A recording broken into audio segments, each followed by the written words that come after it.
Welcome to the Verdin Verdict Sports Show. I'm your host, Jacob Verdin. I'm joined by my guy, Chris Stanfield. Welcome to LSU, man. I'm glad to have you on and, be able to introduce yourself. So first things first, man, just tell me about your journey from Tallahassee, Florida, and just, how things have been for you recently. Yeah, for sure. Appreciate you having me on, my man. And yeah, so I'm from Tallahassee, Florida. I grew up, born and raised there. And coming up, I've been playing baseball since I was 3 years old. So, in Florida is very competitive and at a high school. There were some options like Florida, Florida State, and I actually chose to go to Auburn because I wanted to leave Florida kind of and be in the SEC. But I went there and after this year, I was really looking for like a big jump in my baseball career. And that's kind of why I landed on LSU. That's the powerhouse, and I'm looking forward to it. Yeah, and I mean, we're glad to have you, man. I know it's been a good journey, and I know right now you're doing some work. You're still grinding in the off season, and I'm glad to see it. But tell me about your time in Cape Cod and just what that experience is like. Oh yeah, the Cape's amazing. I've been here for a month now, and the competition's elite. Every arm out there is probably 92, 95, which is, SEC. That's not a huge jump, but every time, and there's less scouting reports too, so it's really a grind, and it's every day too. It's not like at school where, there's 4 games a week with some off days in between. Like we'll be playing 6, sometimes 7 days a week if there's a rain out. So, it's more of a pro ball field, but ultimately, like the wood bats and just the competition is what makes it great. And then the weather too is probably, I don't think it gets above 85 here. Hey, Which is gonna switch up quick when you get to Louisiana, bro. I'm shooting that for 90 over here, man. Just tell me a little bit. humidity too. Oh, the humidity is insane. You feel like you're in a sauna, bro. It sticks. Literally. It's different. And you don't feel it until you feel it. You got to actually just experience that to just know.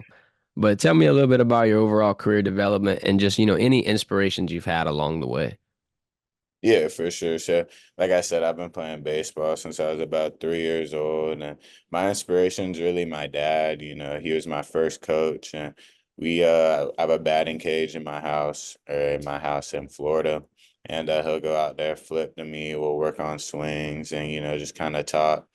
And another inspiration too is just like my whole family. Really, they're very supportive. And at Auburn, my two parents would make every game, not the midweeks, but every weekend game. And then, I'd have family travel as well. So, it's really bigger than me. Like baseball is my platform, but ultimately, I want to make my family proud and play at the highest level. And, I've worked so hard for it. So we're close. And, that's kind of my motivation. And, but I'd say also like I grew up playing travel ball. So really since I was 8 years old, like traveling all over the country, playing games and, seeing a lot of things, a lot of different places, players, and that more than anything has really been like the big development, just seeing a whole lot because you kind of see what works for you and what doesn't. And that's how I've been able to mold my game. Man, hard work prevails, bro. Especially, whenever you're really putting the grind in, like in a hot off-season summer, you just committed to LSU. Some people might ease up. Squeaky wheel gets the grease, bro. That's kind of how I see things. Facts. Want to talk, we're talking about the next level. I got to pick your brain, ask everybody this. I feel like this is one of the most, you know, get to know you type of questions. If you had to put someone to be like an MLB player comparison, might be tough, but if you had to put a player that you're like, yeah, I would say I remind myself of them. That's a good one. I say Byron Buxton. I think I'm starting to grow into my power a little. So, the speed, like him and I are very quick, defense first. Like my game, I'm gonna go out there and bring it in center field. Like, nothing drops is my kind of thing. So I'd say Buxton, but I really like to watch Mookie Betts. That's kind of who I look up to, especially from a hitting perspective. We're not, the same height or we have different games. He's an infielder, but yeah, I like Mookie. Best is cool, man. I mean, whenever you can swing a bat like him and do what he's done, that would be. I'm hoping that that's the exact translation, bro. I'm gonna be rooting for it exactly. Let's Yes, sir. dive in a little bit to why LSU. I know you called it the powerhouse, and I know some things have ramped up lately, but just whenever you were sitting down making your decision, what went into that process? Yeah, so I've seen LSU for 2 years at Auburn.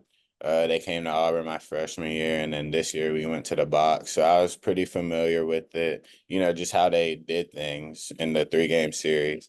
And of course, it's LSU, like I said, the powerhouse. So when I got in the portal, they were already in my top five just because of, track record and development. Like I've seen the guys they put out. So, that played a big role into it. And then, I Coach Johnson called me, and I was actually on the way up to the Cape, and you can't not take a call from LSU.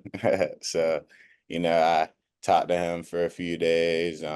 He talked to my parents. We were kind of weighing options, seeing, what we like, not in LSU, but just as a whole, what we like, what we didn't like about schools. And my parents were big fans of Coach Johnson, and, my parents and I, we call it Team Chris. So, we were all on board with LSU, and that's ultimately why that was the decision. I like that, bro. Well, hey, I'm glad that you made the decision. And hey, I'm on board on Team Chris too. I ain't gonna lie. But talk to me a little bit about that visit, just experience with Jay. I know you said your parents kind of they just not necessarily fell in love with him, but he's pretty cool guy. He's real charismatic. Just talk about, going through the facilities, going through the box, seeing they have a little Hall of Fame section. I don't know if you got to tour that yet, but they have, it seems like, and I always use this comparison for LSU sports. It's almost as pro gets. Yeah, Alabama is kind of on that echelon. You could probably throw in Texas. They got some schools. But LSU, it seems like it really is getting to that point. Oh yeah, definitely. So the funny thing is I haven't actually like visited, like I didn't come put the uni on, like take media day pics. I was on the way up to the Cape, so I just talked to him. Okay. But this year at Auburn, we did go to LSU, so we went to hit early, and I saw like the cages and some of the facilities. So the Hall of Fame and all the really nice stuff will be a nice surprise when I get to campus in August. But really the recruiting process with Jay was a lot of my parents, like they went up to Baton Rouge, kind of looked for apartments. They met with Jay. And I kind of lean on them as well. Like I said, we're close. So, I trust what they say. And ultimately, this was as much as a, life decision, this was a really big baseball decision too. And I know what to expect from the baseball side of things. So, it'll kind of be a work in progress on the off the field type of stuff in Baton Rouge, but I'm looking forward to it. That's honestly really cool though, because I mean, just being able to have that trust in your support system and whatnot, and that belief that I feel like that's a big catalyst to get athletes to where they are. Like you could have the skill, you could have the mindset, but that support system when times get tough, because they do, it's sports. Whenever you have that, shoulder to lean on or support system to go to, it really makes things not necessarily easier, but a lot more doable, a lot more clear. Like that's pretty cool. Because I would have guessed maybe a quick trip one day in and out, but no trip yet. And you're just like bought in. You know what? That's the mindset that you need to have. And then you're dialing in on work. You're in the off season still swinging bats, a wood bat at that too. It's like, man, credit to you, man. I respect For it. sure. Appreciate that. And yeah, the Cape will really, coming back to school, I'm looking forward to it because like there's no batter's eyes up here. Like, the Cape really will make you better. So that's why I'm looking forward. Like, when we're at the box with, great light to batter's eye, like scouting reports, like all this, it'll really be special. I'm looking forward to this year. I agree, man. Well, last thing before we get you out of here, I just kind of wanted to talk about this overall process because it's not like too, I'm not gonna say too clear, but just for like someone like me who doesn't always understand what these type of processes are like. You're going to LSU, you potentially could get drafted. How does the situation translate for someone? Like generally speaking, if a college baseball player gets drafted, how common is it for them to go back to college? How does that process work? How many times do players normally get drafted? Because no, it's not really like this in any other sport. Most sports, you get drafted and then you play. And then in baseball, you've heard of even like NFL players who have gotten drafted, whether it be Tom Brady, Patrick Mahomes, Kyler Murray. There's been a couple of big names. Just kind of like clarify that situation for me because it's always been a little confusing, I gotta admit. Yeah, no, baseball is definitely unique, and I think everyone's process is different. I can speak for myself. Like out of high school, you get a chance to be drafted. Every high schooler, because in high school we play on the circuit, so like we play summer ball every year leading up to that senior year, and then your senior high school season kind of determines like the draft for that year. And and then this year, yeah, I'm sophomore eligible, so technically I could sign this year. And it's all basically if the money's right, and it's different for everyone. But ultimately, I think growing up I did a paper on like, the percentages of people who play little league and like travel and then ultimately get drafted and make it to the big leagues. And it is very minimal.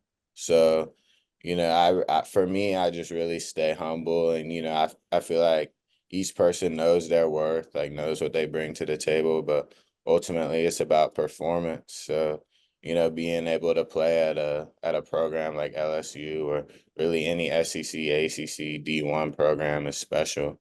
And, I think to each his own in terms of the process, but yeah, my key is just to stay humble and be myself and, not really let the draft and any distractions come in the way of the game that I've loved my whole life. Just kind of take it day by day. It's a good mindset to have, man.